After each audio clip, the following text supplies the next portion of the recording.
Dude, did you know you can subscribe to onlywrestlers.com and keep in touch with your favorite wrestlers? The party never has to end. This week's episode of One of a Kind with RVD is presented by Get Blitzed, and you can get 15% off your order when you head to get-blitz.com and use promo code RVD. Get 15% off. One of a Kind with Rob Van Dam is recorded in front of a live studio audience. Yo, it's Thursday. Man, it's trash day. But It's Trash Day, baby. trash day. And it's also one of a kind. With who? It's with Polish Prince, no. Matt Byrne, no. Robbie V, I think it's RV. All the above. Oh, yeah. Dude, you froze, bro. No. Am I? Are you frozen? Okay. I'm on. Yeah, Yeah, frozen. man, I did a good intro. It's Rob Van Dam. Hi, everybody. Now you froze like this. Like, Oh, did I? A it point. wasn't for that long, though. Okay. I think it was your other hand. Oh. Anyway, happy fucking Thursday, dude. It is Trash Day indeed. Man. Yes, Man. sir. Yeah. How you is? Oh, you froze Twitter. again. Dude, is this one of those weird solar flare days? Oh, so we're getting some freezing happening. Retro. Wonder what that's about. You're freezing. Knock it off. Dang it, what the heck? What the Yeah. heck? It must be on my side this time too, I think. I'll give you 3 more freezes and I'm slamming the laptop shut. Slim. Oh, no. And then there's frozen. Maddie. There's one, dude. Still freezing. Dang it. Dang it. I'll be right Not back. enough, dude. I'll be right back. I'm gonna exit and enter back in. Dang it. You got a plan? All right. See you soon.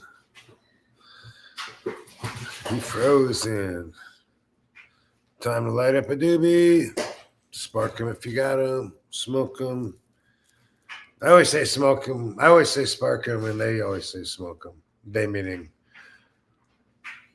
Dominic D'Angelo. Hey, am I back? Hey, now there's 2 of you. What the heck? We're removing that. Okay. Now There we go. Is that better? yeah, so far. Hey, sweet. Okay. So far, yeah. Okay. Yeah. Don't be freezing on me and shit. I don't want to be freezing. I'm freezing up here in Pittsburgh. It's a little cold, but other than that, I don't want to be freezing on here. So, Oh, it's gonna be cold in Indianapolis, isn't it? I didn't even think about that. Let's take a look at the temps. I'm gonna do a quick Google, figure it out. We What's got your Jess Barbie. guesstimate? It should be pretty cold. It should be pretty cold. Barbie, you don't want to be on TV podcast? Come on, Barbie. Oh, she'll make it.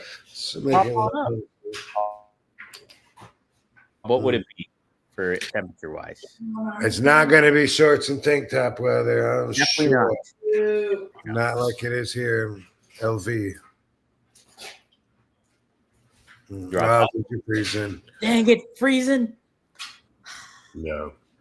What is going on? Son of a bee sting. Okay. I'm going to exit one more time. Hopefully this will work. Hopefully it will work. 1 second. Sorry, people. We are having technical difficulties. There's RVD. He ain't frozen. Shit. RVD know what he's doing. Let's spark it up.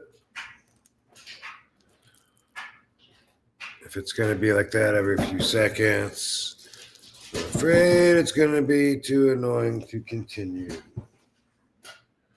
So we'll find out soon enough if this show's going to work or not. Otherwise, maybe we got to do it Monday or something. Maddie, Mr. Marijuana, I'm going to message you on Only Wrestlers tonight.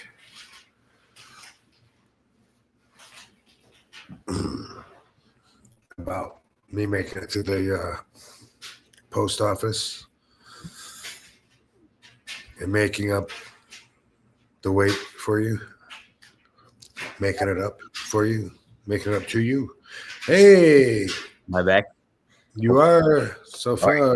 So far, so good. Yeah, I must admit I'm rather skeptical from your previous. Too. Okay. On my internet, I plugged it back in. I did all the basic troubleshooting, so let's see what happens. Hopefully it works. Okay. Yes. Let's see. Get your questions in if you have questions. Use the super chat. Always helps out to support the show. But if you haven't yet, be sure to sign up for onlywrestlers.com. Some good stuff cooking over there. Rob, any updates that you want to give or anything like that regarding the site? Yes, we are putting together a hell of a card for OWA's first show on March 20th in Hollywood. Yeah. Gonna try to raise some funds, try and put some stuff together for an auction. And it's pretty star-packed card it's looking like right now. Let's see, where is a poster? There's like my guy is like so good at my partner at making the posters that like he sends out like 4 new ones every day, it seems like. But we got some of those guys that I don't know how to name, but anyway, Chris Masters and Fonzie and Charlie Haas, haven't seen him in a while. Ooh, nice. And Neon Girl, Katie Forbes, Luke Hawks, the Back Seat Boys, I think they're called. Oh yeah, aren't they in the JCW? JCW, yeah. Tough Tony, yeah, he's also in Ricky Morton's kid, Kerry Martin, Chris, Brian Cage, Joe Bruce. Others that I'm not exactly sure what all their names are, but here's what I'm looking at though to point out. But ooh, someone just messaged me. Oh, new subscription came in. Bam. Hell yeah. Anyway, yeah, that's March 20th. So we're stoked. Things are tightening up. The fans are gonna have voting power to decide a couple of the matches, who's wrestling who, and I think Katie's one of them, right? I think they're gonna vote on who you gonna wrestle, baby. Yeah. So that's kind of cool, and we're starting out. We grow from here. And Seth will be there too. You can play somebody in the ring with the theme song. Yes, I like it. Excited. Our worlds colliding. Everybody's worlds colliding on here. So it'll be fun times. Be sure to sign up at onlywrestlers.com and be sure to check it out. Lots of cool stuff. I also saw that Matt Riddle just created an account on there too. So. Yep, that's true. That's true. Yeah. He's already got. I got to message him and tell him that he's already gotten subscribers like that are pouring in, and we just saw him last weekend at Nick Hogan's wedding. Oh, that's right. Yeah, I saw you. There was a little video you guys posted having a real American beer and stuff like that. Yeah, there was a little questionable moment on how that might make Hulk look, and we talked about it, posted it, and I only read like less than 10% of the comments. So it was like 400, and I probably read like 20 or so. And there was just a couple that saw it the way we were afraid they would on Hulk. So we decided to go ahead and take it down, which I've only done like once that I can remember one time, But anyway, it's not a big deal. But Bam Margera, he hangs out at a bar. The person left to him is drinking. Person right to him is drinking. He's okay. But for the fans, they want to think that he's like struggling inside because they feel like they're closer to him from watching the reality show, and they know, his journey. And so, they're gonna put heat on Hulk when in fact he's fine. He was in a good mood, having fun. Bam. Anyway. Hey, you can have better sex with BlueChew. BlueChew is the original brand offering chewable tablets. These erection-enhancing tablets help men achieve stronger, harder, and longer-lasting erections for sexual activities. BlueChew is putting its money where its mouth is and offering you you a month free. The process is simple. Sign up at BlueChew.com, consult with one of their licensed medical providers, and once you're approved, you'll receive your prescription within days. BlueChew tablets are made in the US of A and prepared and shipped directly to your door. You can take them anytime, day or night, or so you can be plan ahead or be ready whenever an opportunity arises. The best part, it's all done online. That means no visits to the doctor's office, no awkward conversations, and no waiting in line at the pharmacy. BlueChew won't stop until every man is bricked up like a brick house. That is the mission. So make life easier by getting harder and discover your options at BlueChew.com. And we've got a special deal for our listeners. Try your first month of BlueChew free. Visit BlueChew.com for more details and important safety information. We thank BlueChew for sponsoring the podcast. Saw Matt Riddle there. Talked about the Heinz crime family. They put his phone number out also. I guess the word is dox. Yeah, they dox you now. That's what it's called. I think like if they put your phone number out, if they put your address out. Have you ever heard of anybody in the wrestling business putting the information out of one of the wrestlers and then trying to continue in the business and just doing it to be a spiteful asshole? That's the only reason. There's no, that's so unprofessional. And it's like, and especially if you're a promoter, like what the fuck are you doing? And so, yeah, what we're talking about here, Bad Business Bobby Fulton, he puts his own phone number out. Do you have that one to show? I have that one. Yes, I do. He puts his own phone number out and he says, anybody call me, I'd be happy to talk to you. Okay. There you go. Or something like that. Yeah. Wait, no. Okay, that one is. Are you guys doxing Van Dam? No, this one, yeah. Okay. Oh, that's it. Yeah, there he put it right there.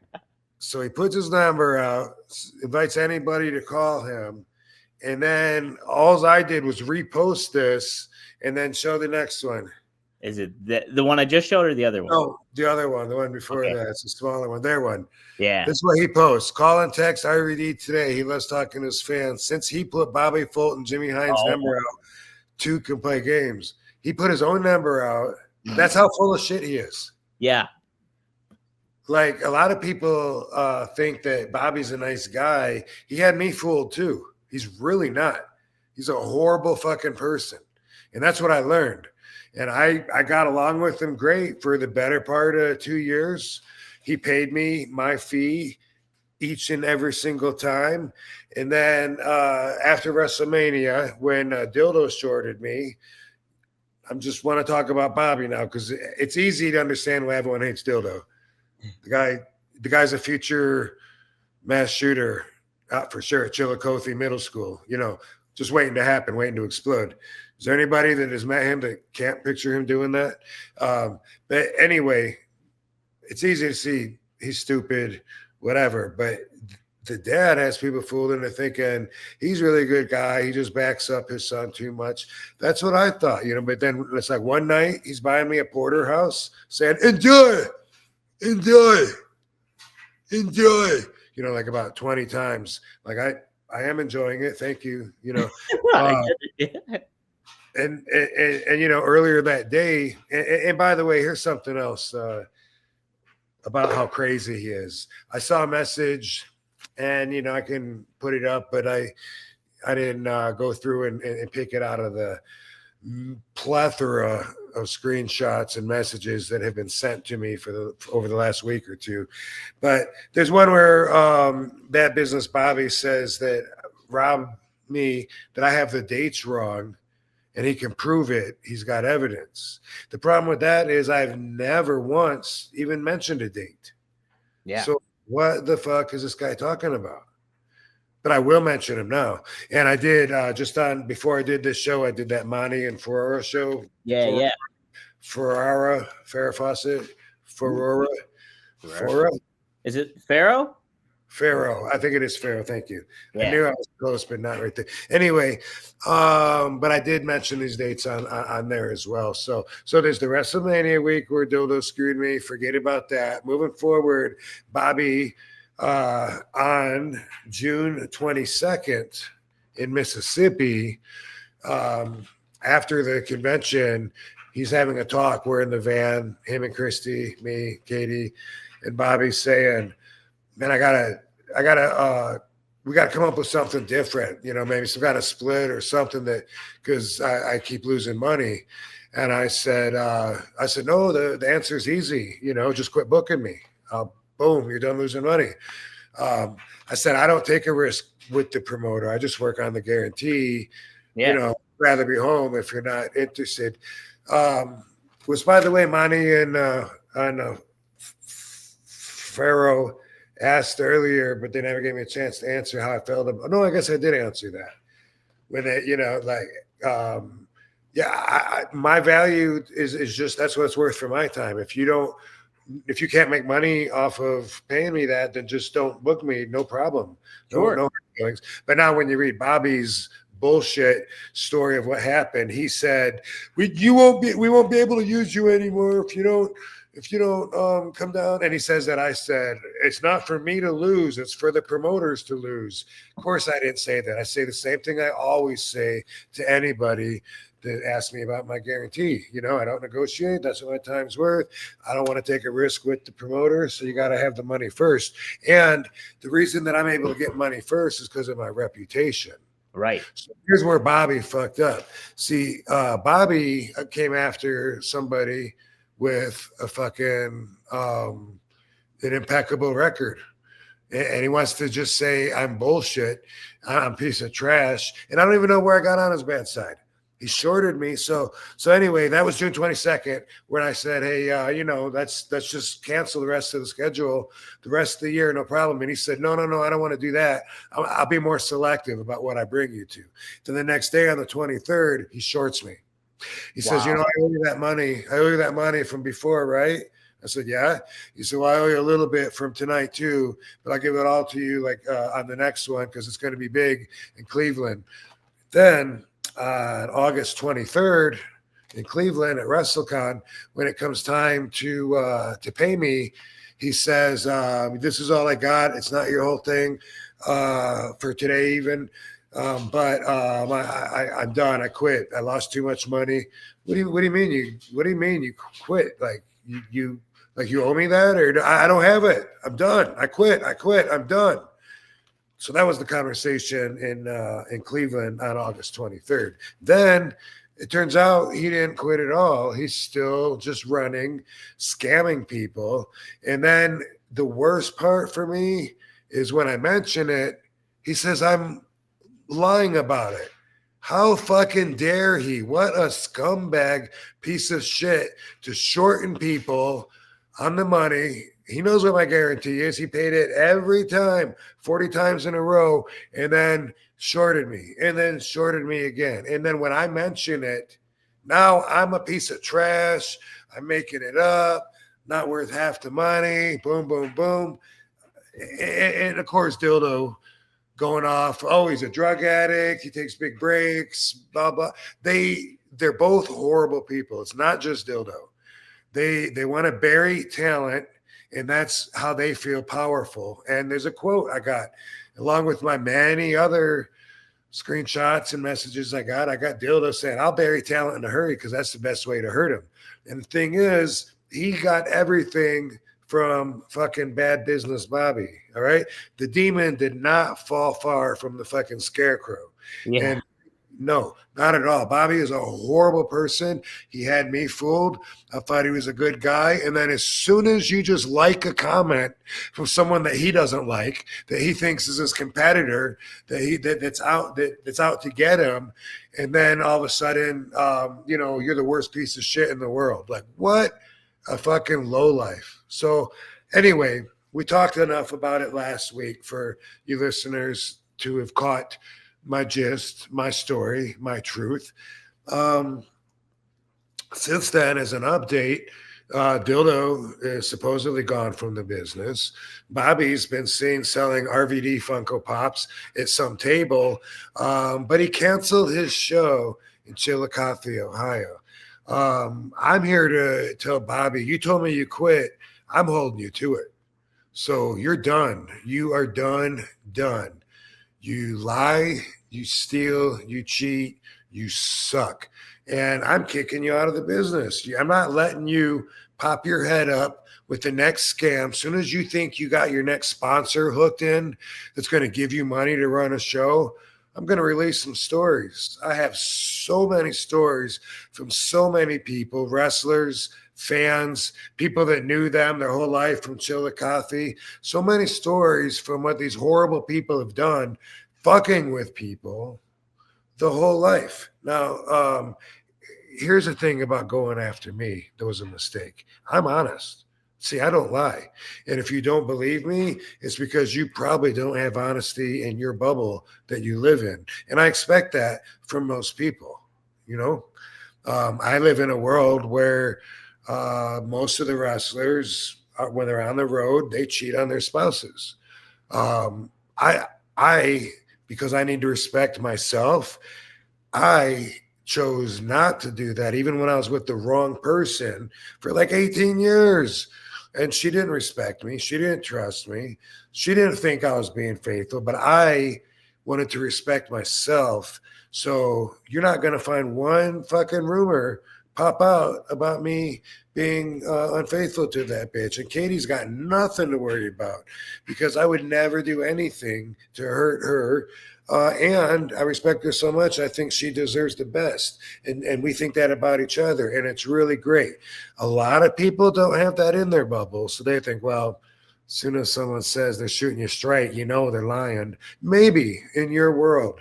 But I'm telling you, I used to tell people I was Jean-Claude Van Damme's cousin in the early 90s because pro wrestler Ron Slinker told me to say that. And he gave me the name. You know, and I still kind of feel bad about it. I still feel like I want an apology to all those people from way back then, and I was just doing what I was told. I do believe in exceptions, but I don't know what an exception would be where I would lie. I have too much respect for history. We're living tomorrow's history. Scumbags like the Heinz crime family don't give a fuck about honesty. They don't give a fuck about changing their history. They just want everything to fit their narrative so they can keep on scamming. And so people that think I'm above this, I'm not above it. I'm totally going to be calling them out every time they put another scam together. Well, yeah, I mean, even in just this short time for this since last week, I've been getting just several messages about bad business, Bob. Save them because it's only a matter of time before that scarecrow pops his head up out of the grave again and starts talking like he's going to start making money and scamming people. And we're going to bury him with all these stories. There's so many, and they're so offensive that they could do this to everybody in any of their communities, whether it's inside the wrestling business or even right there in Chillicothe, Ohio. They don't give a fuck. They just use everybody. As soon as they're done using you, you're a piece of trash. Well, that's the crazy thing about it too, is like you're doxing talent online is, you know, how is that going to help your reputation and put you, I'm going to trust this promoter to not only do this, but pay me and, you know, do all this. You lose the trust immediately. Like doing on the other show, they said that Kevin Nash said, hey, he hasn't had a problem with them. What do I think about that? Hey, if you haven't had a problem with them and you can still get paid, I wouldn't tell you not to get paid by them. You know, I'm not vindictive and fucking retaliatory like them. That's in their bubble. They think everyone that lives around them is out to hurt them, all the other wrestling companies. And so anyway, Sabu and Fonzie both told me that the Heinz crime family thought they weren't, like they were booked. And then they said the Heinz crime family like unbooked them and said, we just figured that you wouldn't want to work with us since Rob's upset about us. That makes no sense in my world. That's your world. Yeah. I would never say, hey, don't go and get paid. And if Kevin hasn't got screwed by them, good for you, Kevin. My answer to that is I wasn't screwed by them either until I was. And so it's only a matter of time. And, just wait. They'll be putting Kevin's number out next. Soon as he likes a comment from somebody across the border, competition, horrible. So anyway, Big Time Wrestling is closed. It's done. It's buried. And, we got the Reverend. I don't know if you guys know this or not, But Bad Business Bobby Fulton also sometimes puts on the tie because one of his scams is a man of the church. And we got him to say a few words about the situation about his big time wrestling, not to be confused with the awesome one in California and the one in the Northeast. No, but the one that Bobby stole from Sheik, who would be so embarrassed at everything you've done, especially putting your everyday challenged kid in tights and putting him in the ring. You like the business? You have respect for the business? Fuck no, you scumbag. But he did have enough respect to leave us a few words. If y'all don't mind, just out of respect for Bobby Fulton's big time wrestling, Bad Business Bobby, and Dildo Hines' participation as well. If you would all join me just for a quick moment and join us with Reverend Bobby Fulton for a prayer. Bobby, you got some words? Bobby Fulton, your buddy Bobby. I just want to let you know, I tried to tell them what a little bit low down piece of shit you was from the get-go. But we found out again and again and again. You're fucking banned permanently from any fucking shows. I see you around, it will be a fucking problem. You feel me?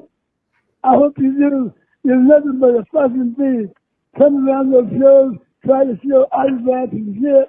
You're a low-life, egg-sucking, cop-sucking motherfucker, and that comes straight out of the Bible. You feel me? Goodbye. You come around, it's going to be a sad day for you, fuckhead. Wow, beautiful. God bless Bad Business, Reverend Bobby What a Fulton. sermon. My goodness. Jeez. Stand-up guy right there, Bobby Fulton. So, let me tag on a little more insight because sometimes people tune in here and appreciate my perspective, right? My values that I stand for and appreciate, I share them with you guys. It's RVDology, so I'm very open about it. My integrity to me is important. I have to respect myself. And so that's why I'm so honest. See, when somebody wants me to wrestle, I get all the money up front. And nobody has to worry about me disappearing with the money because in 35 years, if anything ever does happen, I send the money right back. Like I did to the guy in Kentucky when Bobby Fulton said, "Oh, no, you're working for that guy? Oh, he always tries to ruin our shows. I don't know why. He hates us. They're bad people, Rob. Like, it'd really mean a lot to me if you canceled." And I ended up giving the guy his money back. We talked about that. That's the guy that burnt the RVD action figures. I told Zombie Sailor that he could make an RVD action figure, and then Mattel told me, no, they can't. And I gave him his money back. And I've always done that. There was a crappy promoter from Virginia that booked me, and then never had a deposit, couldn't send it, set off all the alarms. And I knew that the show was going to be a disaster. So I ended up backing out way ahead of time. And the guy said that he spent money on my airplane ticket. I reached in my pocket and paid for the plane ticket. So I actually went in the hole just to reimburse him. Wow. Because he was trying to put everything on me and say Rob Van Dam left with all the money, which I never got $1. Anyway, the show was a shit show, and the guy killed himself. Wow, really? Yeah. And Tommy Dreamer wanted to kill him, and he says, "Hey, karma's a bitch." And you know what? Karma is taking care of me right now. By everyone sending me their wonderful experiences with the Heinz crime family, and Karma is taking care of Dildo and of Bobby as well. And the thing is, Bobby is so stupid that even though Karma gave him throat cancer, he's smoking cigarettes. Wow. He just can't lose. It's all about winning, isn't it, Bobby? Fuck the truth. Fuck what's right. You do whatever you got to do to keep your name up high, at least in your fucking household. You guys suck. And here's something about your sermon. You rob, you steal, you cheat, you, Bobby Fulton, can go to hell. And that really is in the Bible. You feel me? I hope you do. Man. Make a clip of that, would you? Absolutely. I hope that goes viral. Yep. My God. Yeah, just awful stuff, awful practices. Horrible people. Not good. You know, it's a crazy business, wrestling in the first place, but for somebody that's Bobby Fulton had a name and he's just basically pissed all over. Tommy Rogers carried him. Yeah. Mm-hmm. I hear you. Tommy Rogers carried him, and he made some TV appearances and shit. People nowadays don't remember who he is, and I don't want to sink off into just getting into irrelevant insults, but that is part of what's fun about this whole thing. And what's great is like some of the comments from fans are like, I've never seen RVD pissed. You know, when you got RVD this mad that you've done something bad. And like, I know they just picture me going, grrr. Every once in a while I write grrr, you know. I'm so mad. This is me getting mad. But then again, they also say that I'm baked the whole time. And so this is me mad and this is me baked. Right. So there you go. Well, I did want to follow up. So how did he get the name Big Time Wrestling from the Sheik? Did he just use it? And I have no idea, but it's the Sheik's territory, actually. My first match ever way back in 90 was in Toledo, Ohio. Wow.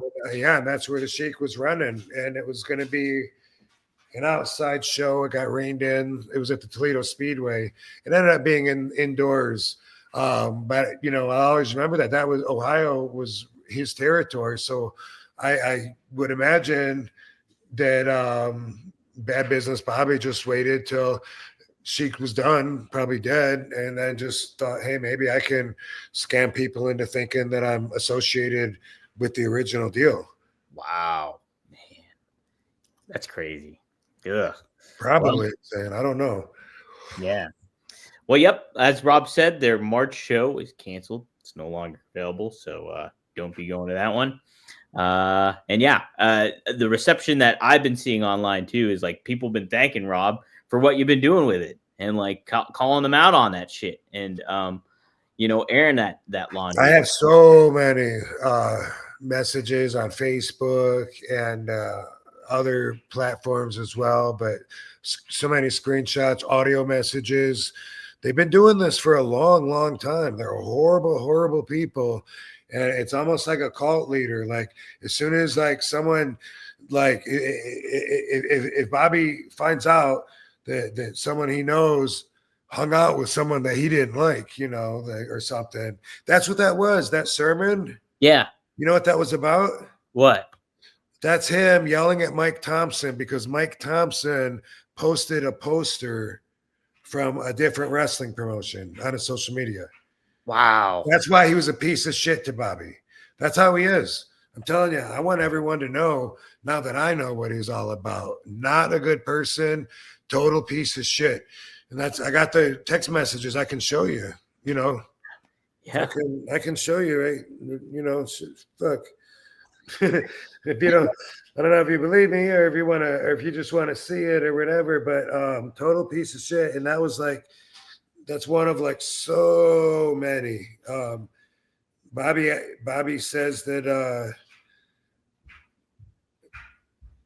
he would like him to take it down. And anyway, you say something and I'll find it, dude. Yeah. So no, many. yeah. I think we got to see a lot of different. I've met Bobby maybe a couple times ago.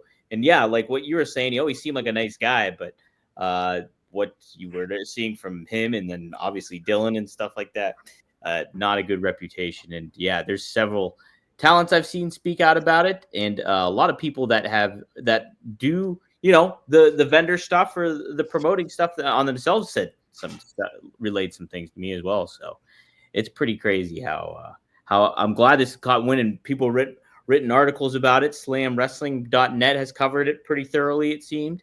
And then So there's some stories online if you guys need to check it out. But we also have a clip on here too. You can check out RVD TV, where it's a nearly an hour discussion from 2 different episodes of Rob talking about this, and then now you get this one too. So lots of coverage of that. So just buyer beware when it comes to the Hines crime family. Yeah, man, there seriously, there's like so many messages that it's hard to find, and I thought about putting them all out, and like stitch them together or whatever, but I'm gonna pace it so that soon as Bad Business Bobby has his hooks into another potential. There we go. Mike Thompson. I knew he wanted me to get this message out. He's messaging me right now because he knows that I'm. Oh, is he tuning in right now? Yeah, but I don't know if what he sent me is okay. Thank you, Mike Thompson. Watching this live, and Dildo said nobody watches this like they do his show. Is that what he's... That is actually in a text message, which I have messages also between me and Dildo, or me and Bad Business Bobby on top of everyone else's. But yeah, Mike Thompson, he was like wanting me to show this, like, dude, where's mine? When I was reposting a bunch of them, I got so many. But look, this is after Reverend Bobby's sermon. That was a voicemail that he left. I don't know, Mike Thompson's voicemail, because Mike Thompson posted a poster that wasn't Bobby's, that was wrestling. So all of a sudden he's a piece of shit. He told Dildo, the guy was trash, all this shit. So then afterwards, when he posted the audio up, here's what Reverend Bobby says to him. Mike, man to man, I'm going to ask you to take that voicemail down. I apologize. I shouldn't have left it. Well, had a good day. I would really appreciate that. Thank you so much for understanding. And Mike says it's never coming down. It will be up forever to show everyone what type of person you really are. So that's how I feel as well. Now that I know what a scumbag Bobby is, I'm letting everybody know, and if you can still work for him and get paid, do it, but good luck. We work for fucking a lot of low moral people in this industry, that are paying us. And then anyway, Bobby says, that's quite okay and fine with me. We all have good moments and bad moments. We will do well in all you do. So tries to be a baby face. He's like, you know what? Maybe I shouldn't have shown Mike Thompson what a real asshole I am yet. Maybe I should keep the nice guy thing going for a little while. I wonder if it's too late to turn around. Well, it was too late to turn it around. Bad Business Bobby. You already exposed yourself, and I'm going to keep exposing you until you disappear. That's my goal. Boom. There it is. Heck yeah. Buyer beware. Watch out, everybody. So there you go. Good stuff, Rob. Thanks for sharing. And yeah, I think it's definitely like you're handling it the right way when it comes to this stuff. So yeah. And I know, by the way, nothing that he says makes sense. And when they're trying to say Rob's upset because he's not getting the work anymore and we were paying him a lot and I'm sure he misses the money. What a joke. What a joke. They didn't give me anything. I worked for it, and they didn't even give me what they hired me to do in the end. But anyway, no one in the business thinks that I'm out there trying to get booked more than I am. I'm not an easy guy to reach or to book or to get return messages from. And that's for a reason. So they just all around picked on the on the wrong guy. And they were never exclusive anyway. I worked that shot in Mississippi where Bobby stiffed me on paying Dildo's stiff, and then said he's going to be exclusive and only, bring me on shows he can afford after that. After that, I went and I wrestled, and I wrestled or signed. I went to Buffalo. Someone else brought me in there. I went to Montreal. Someone else brought me into there. I went to Albany, promoter. He was never like, like my guy or anything. Yeah. They were just So there's another thing that is just so stupid about them. And then August 23rd was when I went back to work for them because they said the WrestleCon in Cleveland, it'll be a big enough show to bring you in and give you your fee.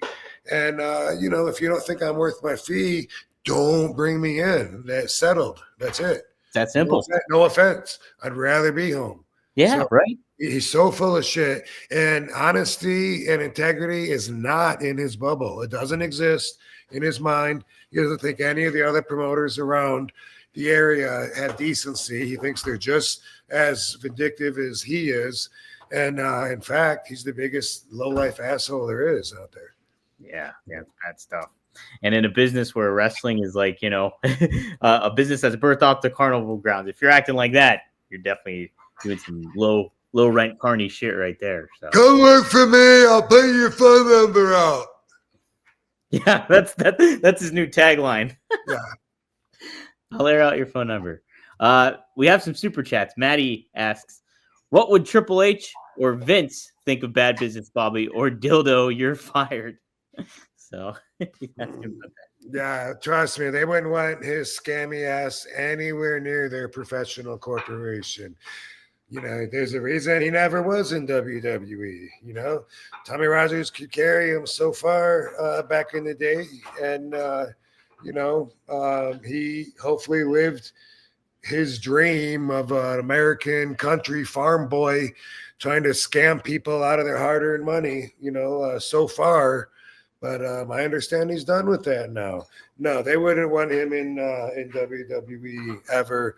He's from a time, when I told you that I used to tell people I was Jean-Claude Van Damme's cousin. Back then, in that time period, it was like almost okay to lie. If you were told to lie, say you're from Russia, or whatever, that was the time that I know Bobby from. He was scamming back then at 93, 94. And the thing is, he just never changed. So I eventually became honest and said, man, sorry, everyone in Hazelhurst, Georgia, and Baxley, Georgia, and Claxton, and all these little towns that I told you I was Jean-Claude's cousin, but really we're only related through Adam and Eve, just like you and I.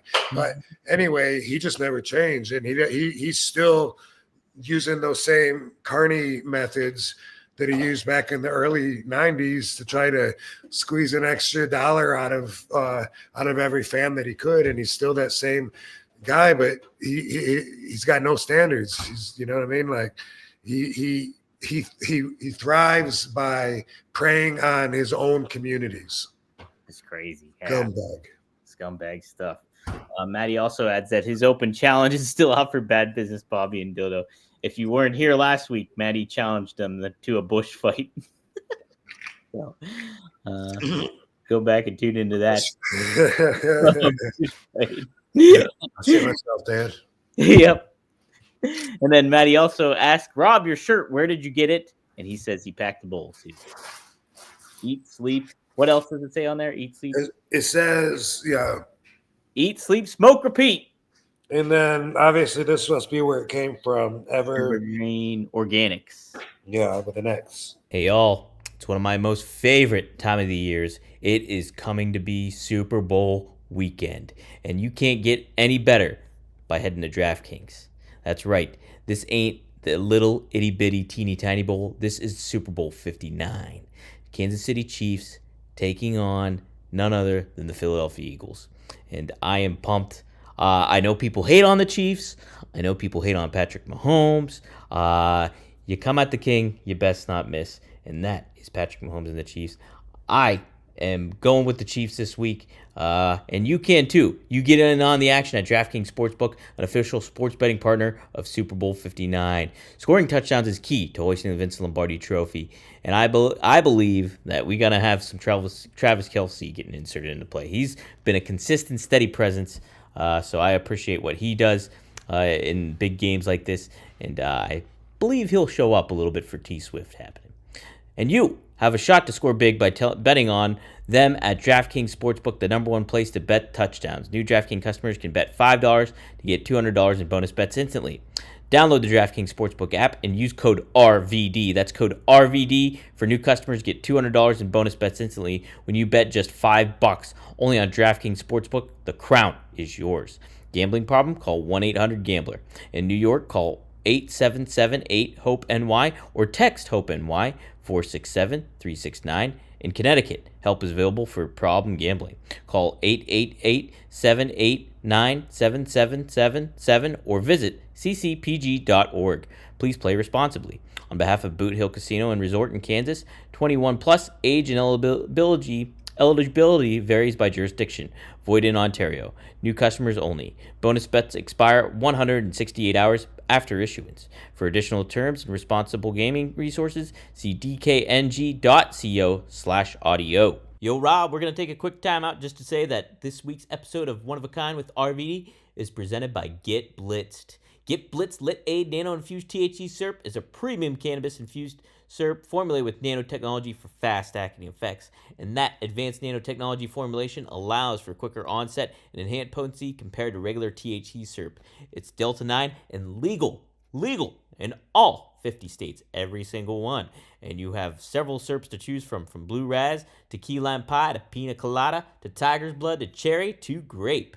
Just head to get-blitz.com. Use promo code RVD and get 15% off your whole order. Could be a bottle, could be a bundle, your choice. But yes, head to get-blitz.com. Use promo code RVD, and it is by Mickey Ray Sinatra and Courtney. Take a look. Head to get-blitz.com.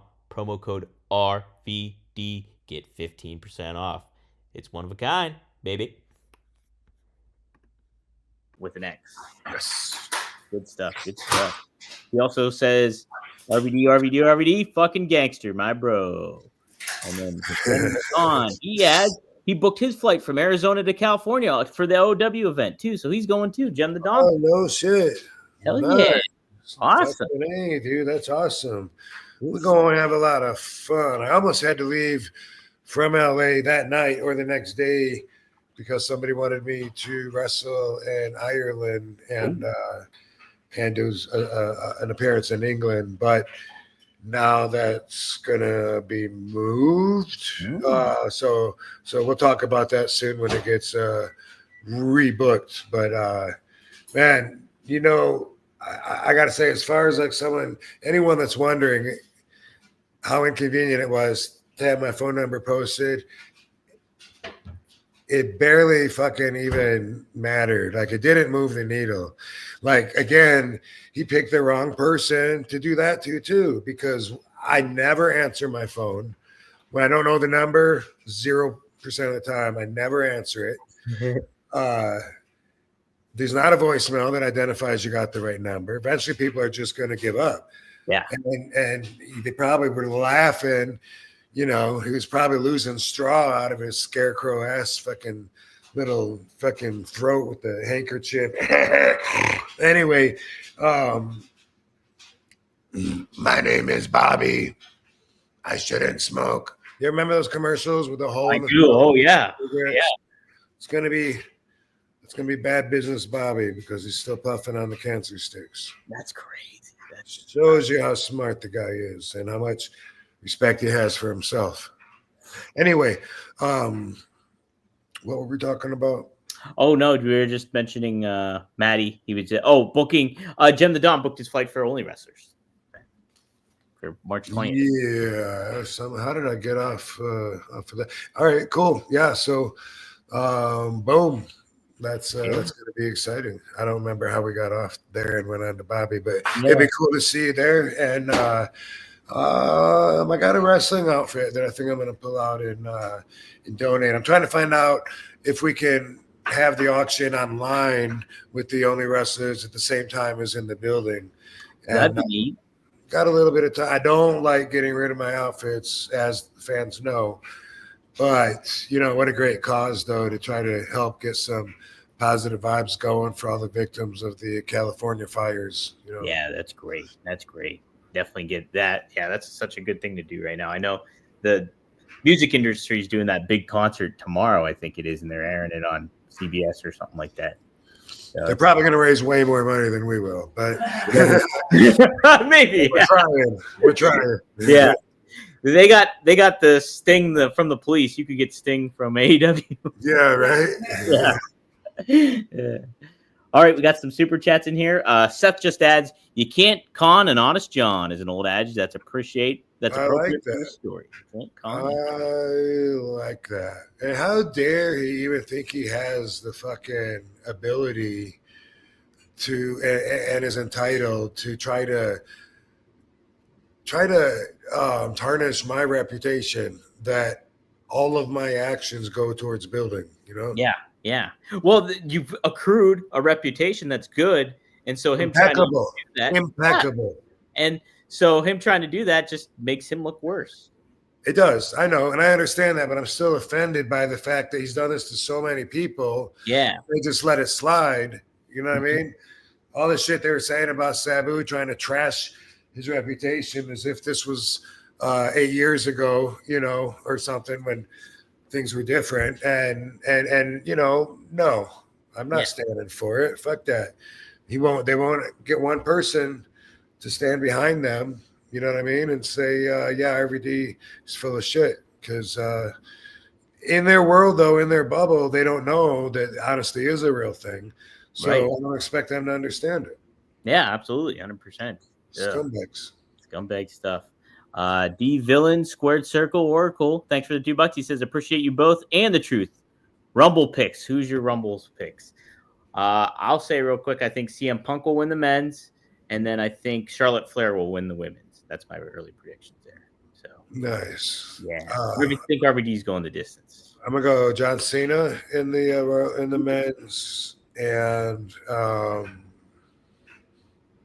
name a WWE female wrestler, baby. In Raw or SmackDown or one of them. Lash Legend. Ooh, what a wild card that would be. That'd be a good one. Yeah. I like that. That'd keep somebody on their toes. So there you go. Good stuff. Is Kaylani in it? Ooh, My understudy, my protege. Yeah, she very well could. What they do with the Rumble is like they'll bring NXT people up there, so she could be definitely a possibility to be in the Rumble for sure. Cool. That'd be awesome. We'll be there. Hell yeah.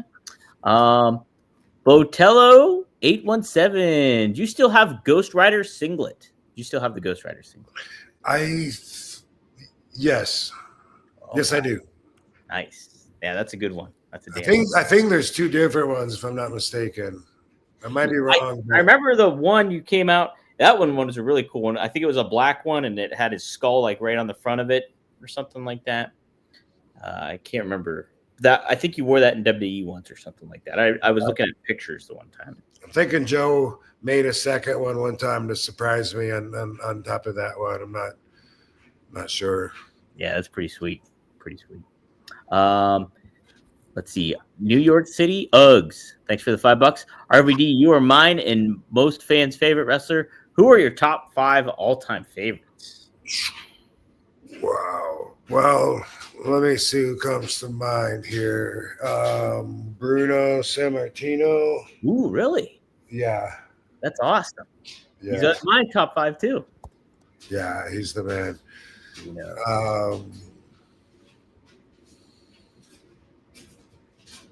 I mean, it depends on, like what perspective. If I'm looking at like biggest stars, that from there, I'm gonna say The Rock, John Cena, Hulk Hogan. Your own personal 5, I think he's meeting now. Well,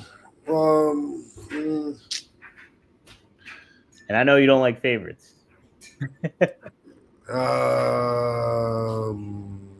I don't know. Like, let's say, who did I like? Lenny Poffo? Well, I mean, yeah, he was okay. So my favorites, out of my favorites that I ever had, I would say Lenny Poffo, Owen Hart. I'm going to say Hercules because he's on my mind right now. And I watched the match between Brian Cage and Will Ospreay yesterday. Yeah. And man, he reminds me of Hercules for a lot of reasons. And except he's actually, of course, way more jacked than. But at that time, we hadn't seen anyone that looked like Brian Cage. But he comes across like a Greek god to me. Just watching him perform out there, he's so strong and so jacked, and he looks like he should be He should be really hard to beat. Let me put it that way. He looks like he should be fucking on top, crushing the competition. Anyway, it reminded me a lot of Hercules, and I was for a while there as a fan. I was behind Hercules. I loved it when Bobby Heenan was managing him. Did I name 5 yet? That's so you had so was Bruno in your 5, or is it Bruno? He is now. He is now, okay. And now Sabu. Okay, hey Sabu, there we go. Go from a different perspective. Okay, how about from me and the guys that I wrestled, who are my favorites? Ooh. Going from there, we'll say Sabu, Rey Mysterio, Jeff Hardy, maybe Christian. Nice.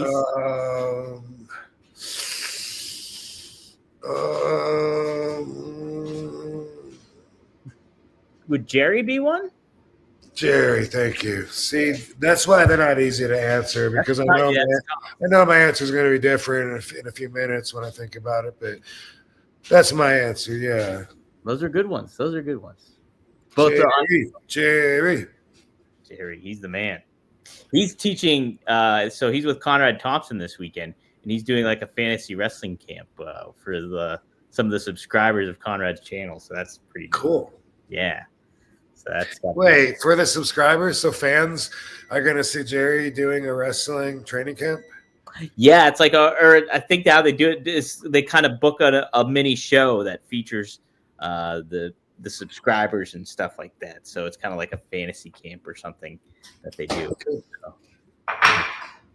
could be interesting. Let's see. We got some more super chats in here. Want to make sure Frankie had a good question here. How did you create the Van Daminator and Terminator?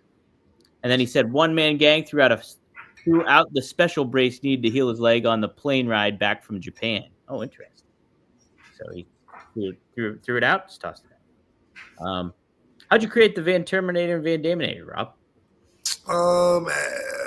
Well, so before my first match in ECW, I was thinking about adjusting to this hardcore, grungy, dark style of adult entertaining wrestling. It was a really big change from being down in the South where Bad Business Bobby Fulton would wrestle me, and I would say, "Come on, everybody," and the crowd would get going behind us. And then he could say, stop it, boo. I mean, that was like such a simpler kind of match in that respect to work than going to this intimidating, death-defying spectacle where the fans are the most opinionated, studying you, watching for you to slip so they can say, you fucked up, and just, kick your ass with it. So that was like, there was a lot of adjusting, like I had to really shift gears. And before my debut, I was sitting there with a pen and paper trying to come up with some hardcore moves. And I was just thinking, just like always, thinking of moves I hadn't seen before. And one of them, I said, what if I could like throw a chair up and jump up and spin kick it into somebody's face? I never knew that it was going to be my finishing move and win me world championships. It was just one of several moves that I thought of for that first night. And in my mind, I really was thinking more like I would throw it up and I would be fast enough to kick it out of the air without them catching it, but in reality, the timing of it and the flow, obviously, they catch it, before I kick it. Now, that's not the way I envisioned it in my head first, then I had to try it out. And people loved it, it became the Van Daminator became my finishing move. And then I was just always working on what's the next extreme version of it. You know, I'd throw the chair to Fonzie. Fonzie would throw it to, say, Jerry Lynn, and then I would kick him. Boom. We call that a hot potato. And then I would, like, say, crotch my opponent on the rope halfway down the ring. And Fonzie would hold the chair over him, and I would jump from the top rope in the corner and get as much distance as I could and kick the chair, before I had to use my feet to brace my fall.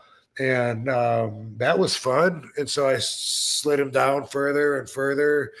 Pretty soon I was clearing, like, the whole ring, and I was like, damn, I should just set him down there, fucking boom, drop kick him, and there you go. That's the Van Terminator. The first time I remember trying it was with Roadkill. One time in an arena in the daytime before the show. And then Scotty Riggs, I think, is the first one that I did during a match. At least that's the way I remember it. Broke his nose. Damn. Jeez. Dude, I remember first witnessing the Van Terminator and it blowing my mind that somebody could actually do that. Right. Yeah. It was like, and now look, so many people can do it. How come no one ever thought of that before? Why does it take a one of a kind like RVD to think of things that no one else has thought of and open up the door for everybody? I don't know. It's part of my mission in life, That's it. That's it. I love it, Rob. Good shit. Maddie asks, have you ever been stoned with Eugene or someone surprising?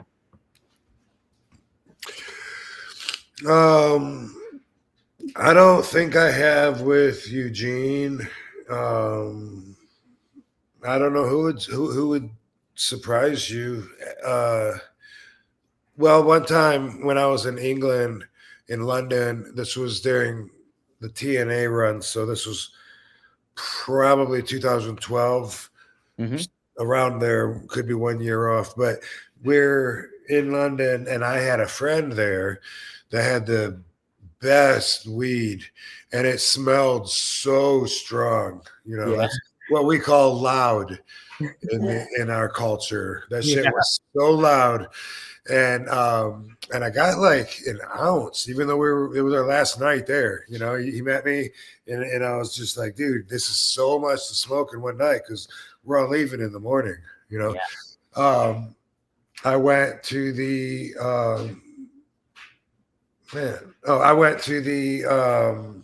dressing room, and I was just, I put the weed in my bag, and everybody, one by one, everyone would look in the room and say, holy shit. and it kept getting like more extreme. And then what's your name, dude? D'Lo. Brown. Yeah. He goes, he comes in and he says, Rob, he goes, I can smell that down the hallway to the right, all the way down that hallway to the left, all the way down into the gymnasium. And I said, well, it's not smoked, it's just in the bag. No, I know the difference between, smoked weed and in the bag weed. Whoa, holy shit. And I felt like it was a problem. So I ended up going out into the garage where the buses park. And I took this weed and I hit it with the stack of pallets that was out there. Anybody could have smelled it and taken it if they really wanted it. It wasn't any way you could really hide that thing unless you could suffocate it. But anyway, after my matches, I guess I told a few people, and they smelled it. Everyone smelled it anyway, so everyone knew that I had it.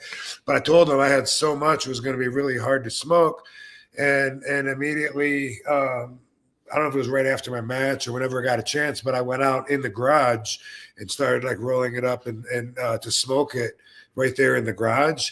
And I had so much support from so many people that surprised me. People that never smoked, but they figured, because they're in England, it's an international thing. It's RVD.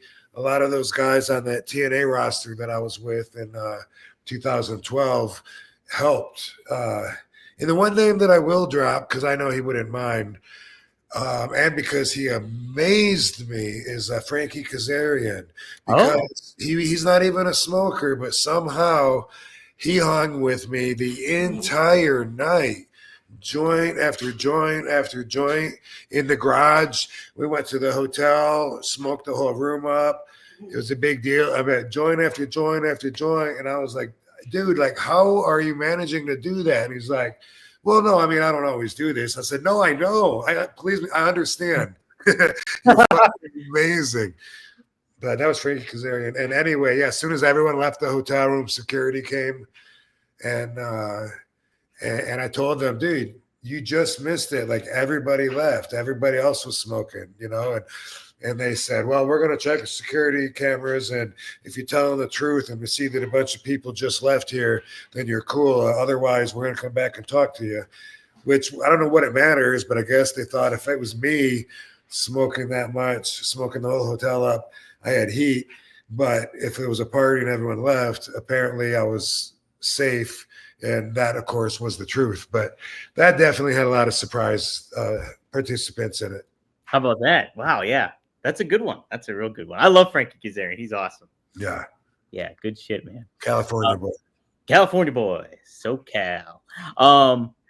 Before I forget, I almost I wanted to touch upon, did you watch Maven's apology to you? No. I knew that. I knew you were going to bring it up. I didn't really have time to look at it, and I thought that you were going to show it or something anyway, but you didn't bring it to show. I didn't clip it up. I should have, because it just dawned on me as we were recording. I was like, oh, yeah, that's something we should talk about. Yeah, it's good. We'll touch upon that probably next week then, because it's a fun clip. Check it out. Bad. He feels really bad. So we'll have to check that out. Devin Dowling, who's a big admirer and fan. He gave me nightmares, dude. Yeah, right. That's what he. Well, that's what he said. That's what he felt awful about, is that you gave him that. He gave you nightmares too on top of it. Like, I did not mean to do that. Devin asked if you have any cool Paul White stories.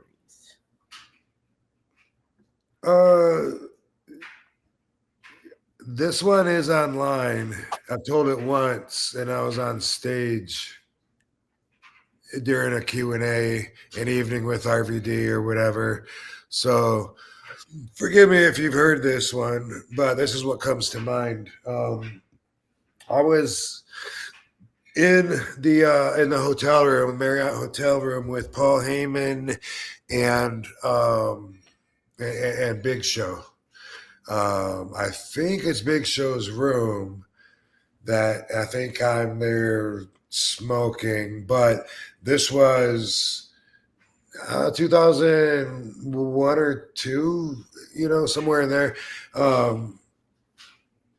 Anyway, we were in Texas because the subject was Whataburger, and Paul was saying, "Oh my God, you should have seen what he ate."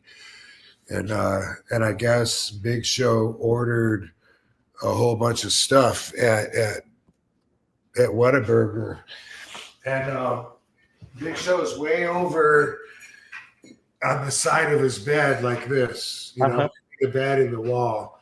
Big Show's the whole time we're talking, he's leaning like this. Paul is in the next bed, and then I'm in the chair that's at the desk, you know, and 3 of us are just talking, and they, you know, they start, "Oh my God, he ate. What did you eat?" And they went, you know, like, "How many hamburgers did you have? Tell him." And he's like, "Oh, I like Whataburger," you know.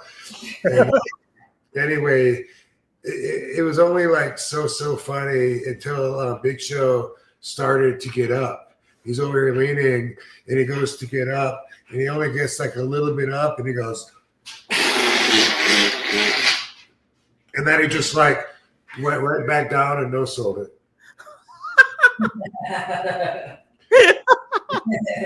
Just like nothing happened, you know what I mean? And I looked at Paul, and Paul's going,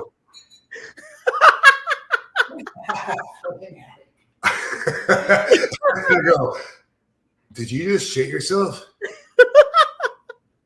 And he goes, "A little bit." And then he just stayed there. I like Whataburger. Yeah.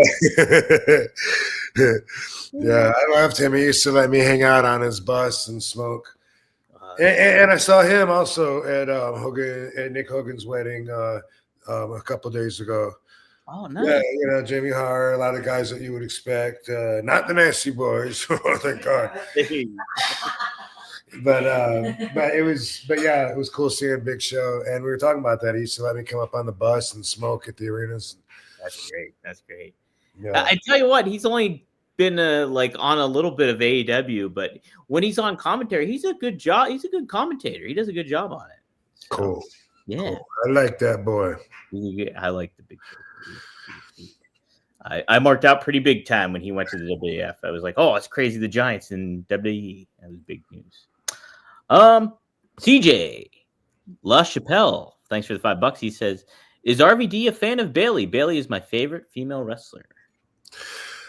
Sure. There was some footage, I think, of her maybe as a fan, is that what it was? Yeah. I think as a fan with me or something. Yeah, with me. So I always feel connected like in that way. But also I think she's really good, and she's part of this whole movement, you know, of attention rightfully sliding more towards the ladies than it ever has been. You know, in the last few years, when the girl wrestlers really stepped up their game, I always think of her as being part of that too. Absolutely, yeah. She was a big proponent of that match she had with Sasha Banks at Takeover 2 is really, really notable. By the way, calling out dishonest and sleazy wrestling promoters, that's my Me Too movement, but I'm calling it my Me Too movement. So everybody join that's got your own stories. I'm going to save them. It's for all of us to come out and be heard. This is the Me Too movement. Hashtag Me Too. Yeah. Maddie asks, Italian pizza versus American. Have you tried CBD THC oil? I love it. I call it no F given at all. Oil. No F given oil. How do you adjust to doing the frog splash without belly flopping? Okay, so several questions there. Number one, Italian pizza versus American pizza. Usually I'm gonna go with American, but I do like them both, and like sometimes it's good to switch it up and get like a deep dish, fucking Italian Chicago style, something like. But yeah, I'm gonna go with American. I like the stuffed crust and weird shit like that, man. I like good stuffed crust too. Stuffed crust good. Yeah, we love Pizza Hut. We order it once a week. Oh, I love the breadsticks at Pizza Hut. Breadsticks are my favorite.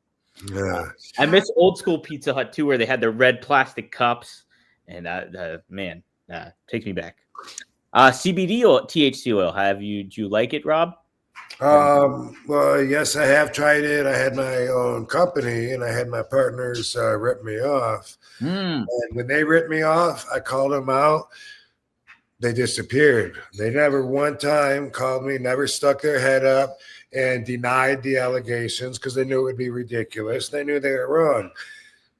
This is what I expected when I just mentioned that Bad Business Bobby shorted me on the money. I wasn't offended until afterwards. He said I was full of shit. I was making it up. I'm a piece of trash. Boom, boom, boom. So, you know, he should have just shut the fuck up. But And you were taking your L.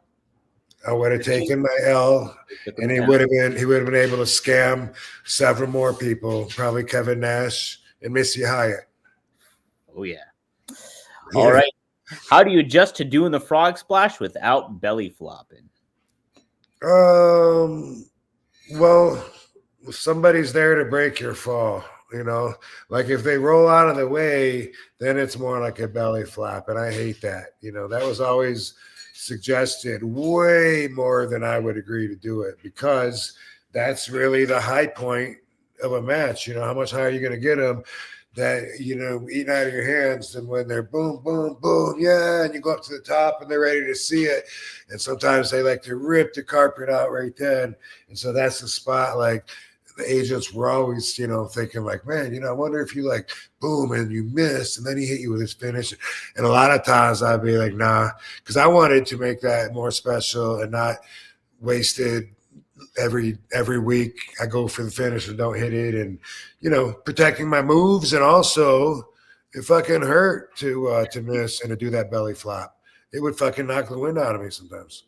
Yeah, that's an interesting way to look at it too, because when you think about like, hey, you're protecting your finisher, everybody thinks about like, oh, you don't have people kick out of your finisher. But if you miss hitting your finisher, that's another way that like you're kind of diminishing it in certain ways, because like, hey, do it all the time, and you're stupid if you do it all the time and you can't tell when the right time to hit your finish is, Right. That's really I like that. All right, Seth, thanks for $10. He says, how about top 3 commentators or announcers for you? Hello, Mr. Seth. Joey Styles. Yep. Jesse the Body Ventura. Yep. And I got the first 2 easy.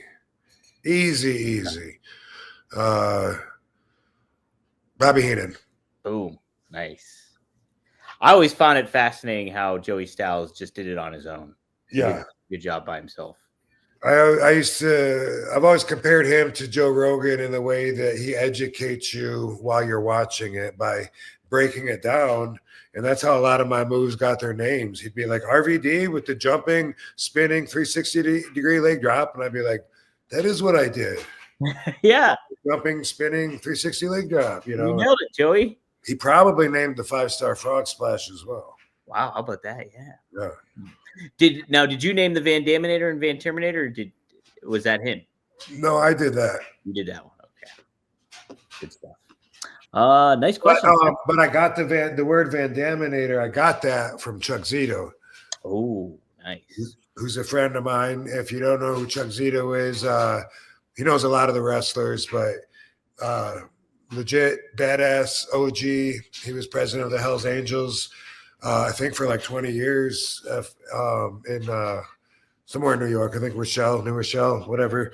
And also he was a bodyguard for like a ton of A-list celebrities, from Pam Anderson to Sean Penn to a bunch of people. Jean-Claude Van Damme. And him and Jean-Claude Van Damme got into it one time at Scores nightclub in New York.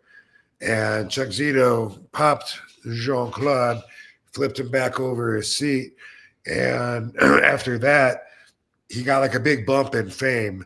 And he had a T-shirt that he gave me when I met him. We were both signing autographs in Providence, Rhode Island at the Dunkin' Donuts Center. I was there for GNC Stacker 2. Yeah, I remember that. Photogenic.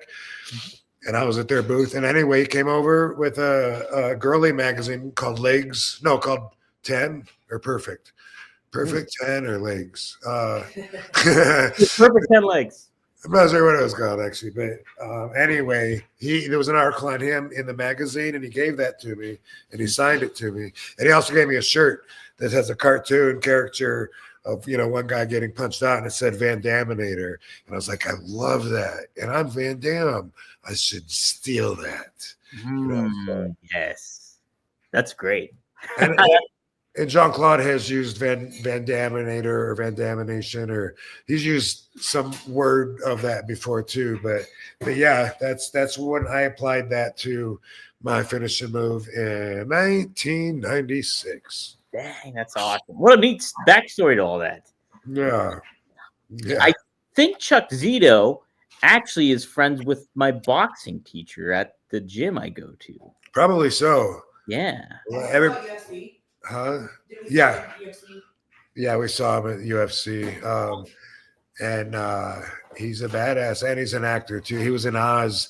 I used to love Oz, but you got to be of a certain age to have caught that. But that was groundbreaking on HBO at home, seeing some of the stuff for the first time. You know, they were, and he was well, at one point anyway, he's the boss of the Italians, but he's one of the Italian mobsters in there, and then he ends up making it to the top. Palumbo, something like that. I gotta see that. Because I've seen put that on your list. Put ours on your list. Another one on my list. Add that to the list. Hold on there. I got so much shit I gotta watch and read. Jem the Dawn asks, most difficult 5-star you hit. Token on that loud. He said. Damn. Is there a difficult one that stands out to you that you had to hit?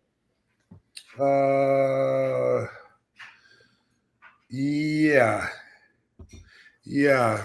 The first time I tried to do it off of the ladder, I didn't know the ladder would kick back. You know, and I kicked with my feet, it went back, and I ate shit. Oh.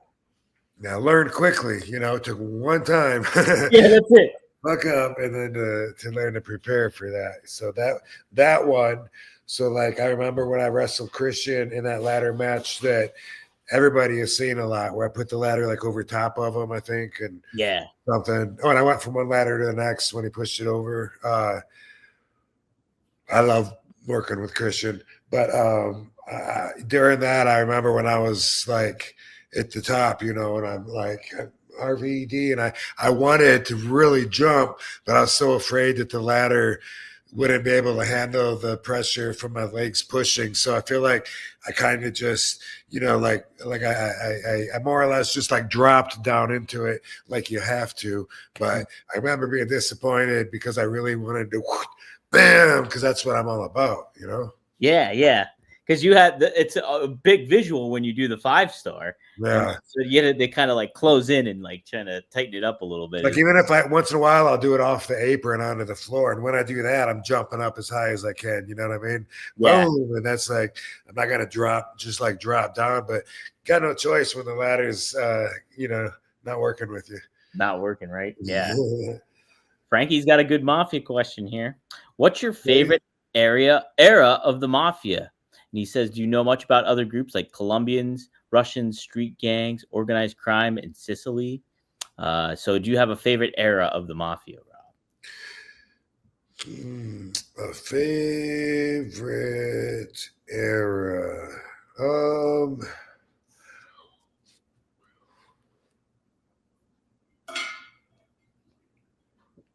I don't know. I guess like when I come across like excuse me, that one got roachy. It's great for so long, and then it's not so great. I think like whenever I come across something that's more recent, it fascinates me a little more because it's like, oh wow, this is like really still going on. Like for instance, in Springfield, Massachusetts, you know, like they recently busted a bunch of the Genovese crime family, and when I say recent, you know, some of them like Aralata, and that was, you know, more in the early 2000s or whatever, but that's still, to me, it's relatable, you know, and also I've seen some of those guys that are involved in that when I was there in Springfield, but I like the history of it, you know, but I don't think necessarily there's a specific era, probably. You know, it's interesting in the 80s when before they took down the commission,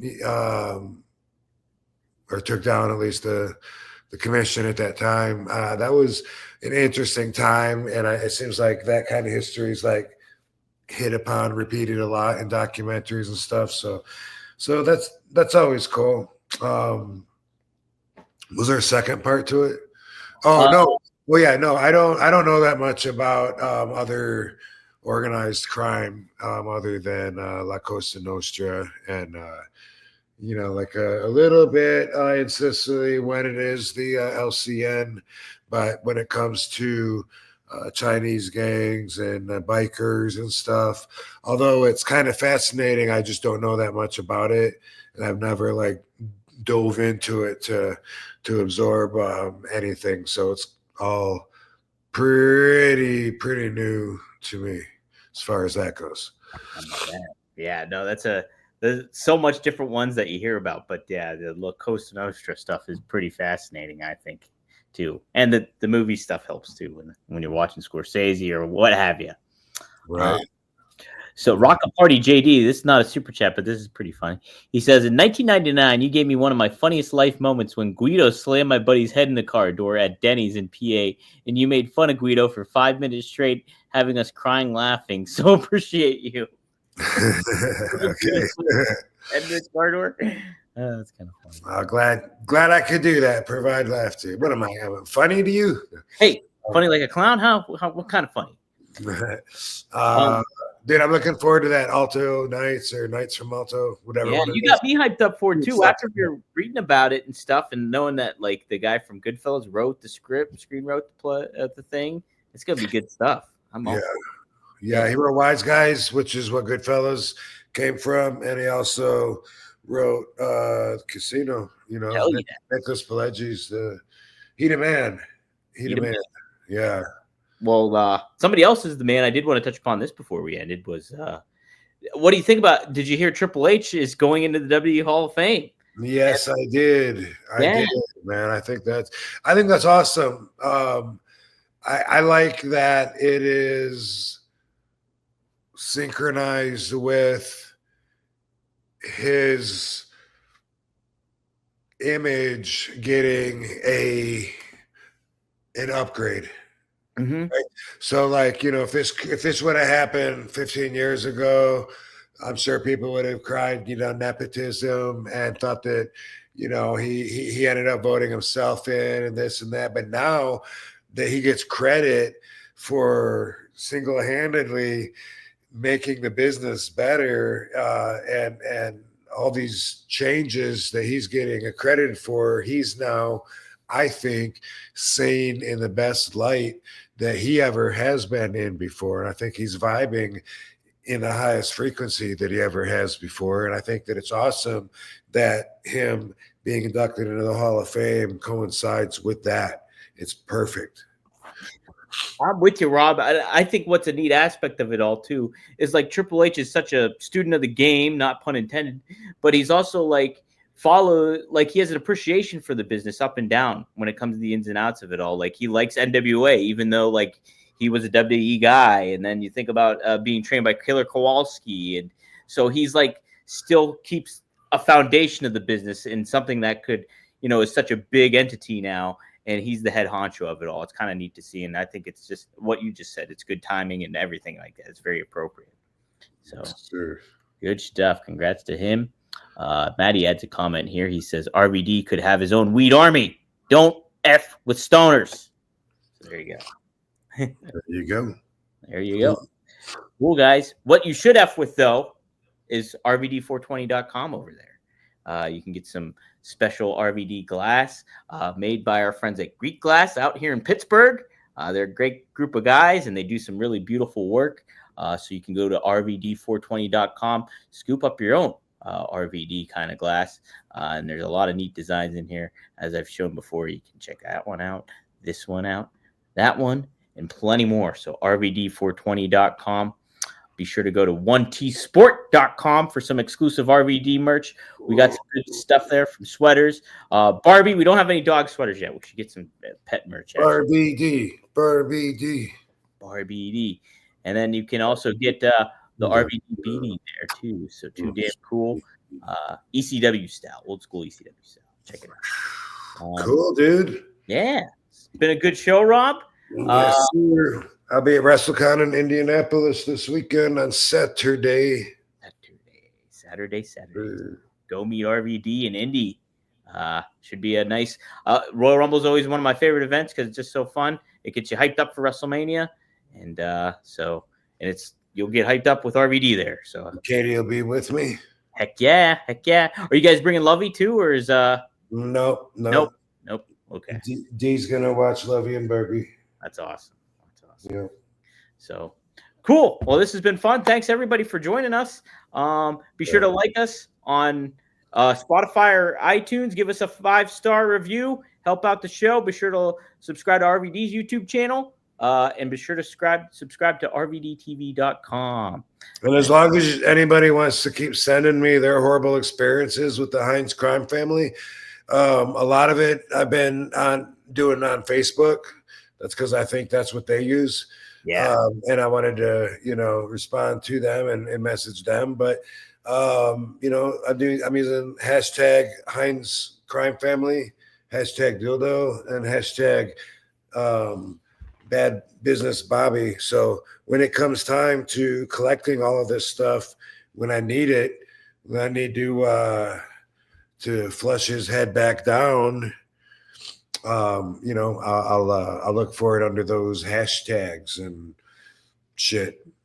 There you go. But feel free to send it to me here, YouTube, Facebook, Whatever.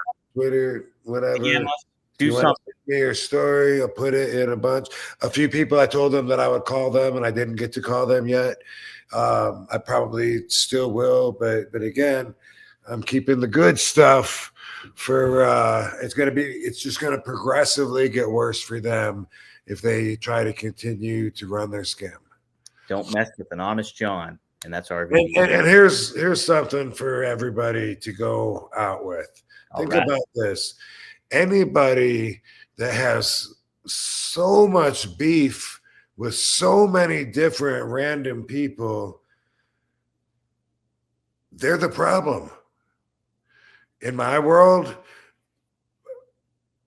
we don't beef with that many people. So the one or two people that I know that really do beef with a lot of people, they really stand out. And in their world, it's normal. They think everybody does, but they don't. How many wrestlers can you name that RVD has beef with? That, it's got to be out there in the public, right? Yeah, nobody really. No. And if I had issues in the past, then it was something sad that we grew out of, whatever. I can't imagine having so many people and blaming them when you're the common denominator. Dildo went through a big list of all these people and had his excuse on every single one of them. Oh, Sabu. Oh, yeah. So he's an addict. He's hard to work with. Oh, RVD. He's selfish. He's into himself. That guy, all the way back since Bushwhacker Luke said he wasn't going to work with them, all the way through all the talents. Everything was cool with me too. I never had a problem until I had a problem, which was just those last two times, which again, June 23rd and August 23rd, for the record, I was shorted, and that's not counting what Dildo shorted me in Philly.